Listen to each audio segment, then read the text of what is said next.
Hello students, welcome back to our channel. आज का हमारा टॉपिक है चैप्टर नंबर 8 का कॉजेज़ ऑफ पॉवर्टी। कॉजेज़ मतलब पॉवर्टी क्यों हो रही है, उसके पीछे रीज़न क्या है। तो पहले हम इसके रीज़न को समझेंगे, फिर हम इसका सल्यूशन भी फाइंड करेंगे कि आखिर ये पॉवर्टी का सल्यूशन क्या है। जैसे हमने अनएम्प्लॉयमेंट में सीखा था कि गवर्नमेंट के बहुत सारे स्कीम्स हैं, वैसे ही पॉवर्टी के भी बहुत सारे मेजर्स हैं जो हम सीखेंगे। ओके तो आज के टॉपिक में हमारा जो कॉन्सेप्ट होगा वो है कॉजेज़ ऑफ पॉवर्टी। पॉवर्टी होने का रीज़न क्या है, ठीक है। सबसे पहला रीज़न है पॉवर्टी का, पॉपुलेशन बहुत ज़्यादा एक्सप्लोड हो रहा है।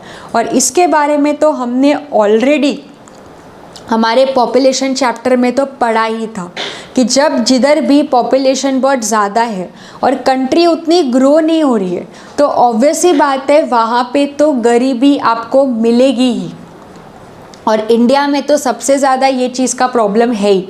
इसके लिए आप देख सकते हो यहाँ पे स्लम्स बहुत है, गरीब भी आपको मिलेंगे अच्छे खासे, ठीक है। तो ये पहला रीज़न है, पॉपुलेशन एक्सप्लोजन। दूसरा है कंट्री का जब इकोनॉमिक ग्रोथ स्लो है, मतलब पॉपुलेशन बहुत ज़्यादा है लेकिन कंट्री की इकोनॉमी जिस तरीके से ग्रो होनी चाहिए। इकोनॉमिक ग्रोथ का मतलब क्या होता है कि कंट्री में काम करने वाले लोग, बिजनेस, इंडस्ट्रीज़, ये सब अगर आपको दिख रही है कि बहुत ज़्यादा अच्छी है तो ऑटोमेटिकली कंट्री में क्या है ना, गरीबी नहीं है और अच्छे खासे पढ़े लिखे और एम्प्लॉयड लोग आपको मिलेंगे। लेकिन जब ग्रोथ ही प्रॉपर नहीं होती ना तो ऑटोमेटिकली कंट्री में आपको गरीबी दिखती है, स्लो इकोनॉमिक ग्रोथ। तीसरा जो प्रॉब्लम है अनएम्प्लॉयमेंट एंड अंडर एम्प्लॉयमेंट। ये दोनों टॉपिक मैंने आपको अनएम्प्लॉयमेंट में सिखाया था। अनएम्प्लॉयमेंट मतलब आप काम करने को रेडी हो बट आपको काम नहीं मिल रहा। अंडर एम्प्लॉयमेंट मतलब जब आप अपने कैपेसिटी से कम लेवल का क्या कर रहे हो, काम। तो ऐसे टाइम पे क्या होता है, अब आप पैसे ही नहीं कमाएंगे तो ऑटोमेटिकली आप अपने बेसिक नीड्स कैसे फुलफिल करेंगे। We need money for all this things, ठीक है। नेक्स्ट प्रॉब्लम है इनकम इनइक्वालिटी। अमीर और अमीर होता जा रहा है, गरीब और गरीब होता जा रहा है, ठीक है। इनकम की है ना काफ़ी इनइक्वालिटी है। कुछ लोग बहुत ज़्यादा कमाते हैं, कुछ लोग बहुत ही कम कमा रहे हैं और मिडिल क्लास तो जितना कमा रहे हैं उनका वो एक्सपेंसेस में ही चला जाता है। तो आपको कंट्री में एक बैलेंस नहीं मिलेगा। कुछ रीजन में आपको दिखेगा कि अरे यहाँ पे तो बहुत अच्छा मतलब सिटी बन गया है, कुछ आपको एकदम गांव मिलेंगे। सो काफ़ी इनइक्वालिटी है, ठीक है। देखो, wide spread inequality have been observed in the distribution of income, assets, consumption expenditure, credit facilities, agricultural land holdings, ठीक है। नेक्स्ट है inaccessibility to infrastructure facilities. जहाँ पे प्रॉपर इंफ्रास्ट्रक्चर नहीं होगा वहाँ पे इंडस्ट्रीज़ नहीं मिलेंगे और इंडस्ट्रीज़ नहीं मिलेंगे तो वहाँ के लोगों को जॉब नहीं मिलेगा। जॉब नहीं मिलेगा तो ऑटोमेटिकली लोग गरीब रहेंगे।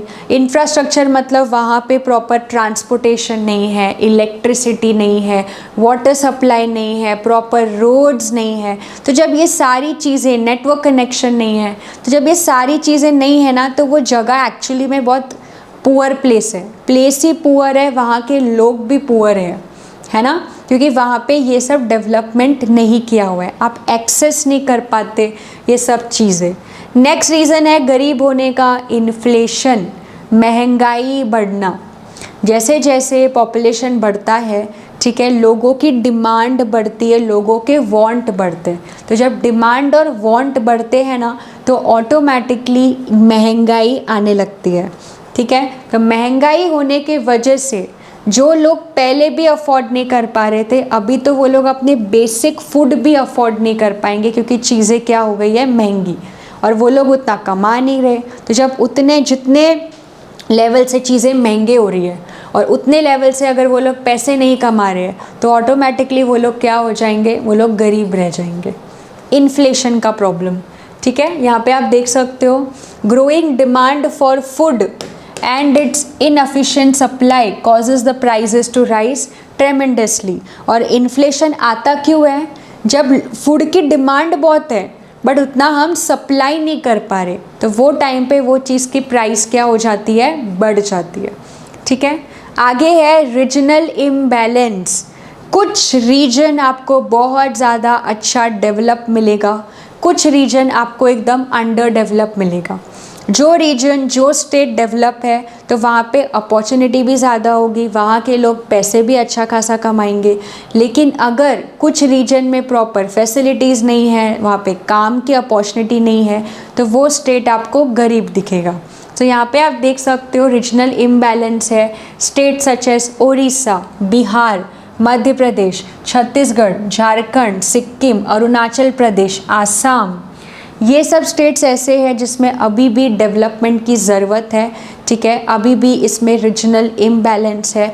कुछ जगह इसमें बहुत अच्छी डेवलप है और कुछ जगह बिल्कुल भी डेवलप नहीं है। और लास्ट टाइप का जो आप इसमें कॉजेज़ देख सकते हो वो है विशियस सर्कल ऑफ पॉवर्टी। ये पहले तो किसने दिया है ये आपको याद रखना है। ये दिया है हमारे प्रोफेसर रैगनर नक्स ने।